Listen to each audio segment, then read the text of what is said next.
In open play middle third, Barca were building the game in 3-5 formation. Christensen and Araujo were playing in the role of wide back, and Barca's left back Balde was consistently pushing high. So here you can see Barca's 3-5 formation with two pivots. Now Real Madrid were in 5-4-1 formation in open play, and Real Madrid were pressing with soulman. Karim Benzema was the soulman who was pressing the backline of Barca. So Barca had the advantage of 3 vs 1 player in the middle third, and Barca looked comfortable. Now in open play, Real Madrid's second line consists of 4 players. Barca were using double pivots in open play, and both pivots were operating slightly wide. With both pivots operating slightly wide, Real Madrid's wide midfielder were forced to defend narrowly.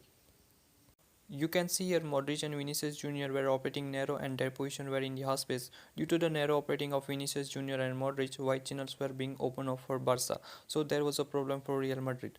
Barca's pivot were operating a bit wide, and Real Madrid's wide midfielder were forced to press Barca's pivot when the Barca's pivot were receiving the ball. And if pivots of the Barca were little narrow, then half space was being opened for Barca, and Gavi was ready to drop in and receive the ball in the half space. Now Barca's one fullback was in the back line and other fullback was pushing high and joining the front line. There was an overload on the left hand side due to the high push of the left back of Barca. So to neutralize the overload, Fede Valverde was consistently tracking down Barca's left back by dropping in. Fede Valverde dropped in from midfield to join backline, with Real Madrid looking to be in a defensive safe 5-4-1. You can see here there was a 2 players in the wide channel of Barca. Barca's left back was providing width by staying high and wide, and Gavi in the half space. Barca's left back was consistently pushing high, so Fede Valverde was always one-on-one with Barca's left back in wide zone, and Fede Valverde didn't have a chance to step up and support the midfield. Now Fede Valverde was converted from midfielder to wingback, so wide zone was always getting open for Barca. And while Fede Valverde was joining the backline, Gavi was ready to drop in and receive the ball in the half space. And when Gavi was receiving the ball in the half space, there was no Real Madrid midfielder covering Gavi.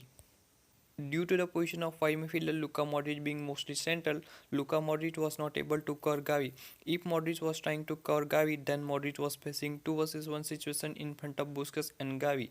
If Modric was drifting wide to track back Gavi, then Barca's pivot was getting space. To deny Barca's pivot central space and reduce Luka Modric's work rate, the wide back was rolled into track back Gavi when Gavi was dropping in, and he was doing it. When Real Madrid's wide back was tracking back Gavi, holes were being created in the defense between Real Madrid's wingbacks and central defender, and Lewandowski and Pedri were ready to utilize that space. Frenkie de Jong was supporting Barca's backline by dropping in from midfield while the option on the left hand side were being isolated. Karim Benzema was mostly operating central, so he was not able to cover Frenkie de Jong, and Frenkie de Jong was free. So Modric was forced to cover Frenkie de Jong when Frenkie de Jong was dropping in. If Modric was committed high, then Kroos was facing 2 vs 1 situation in front of Busquets and Gavi.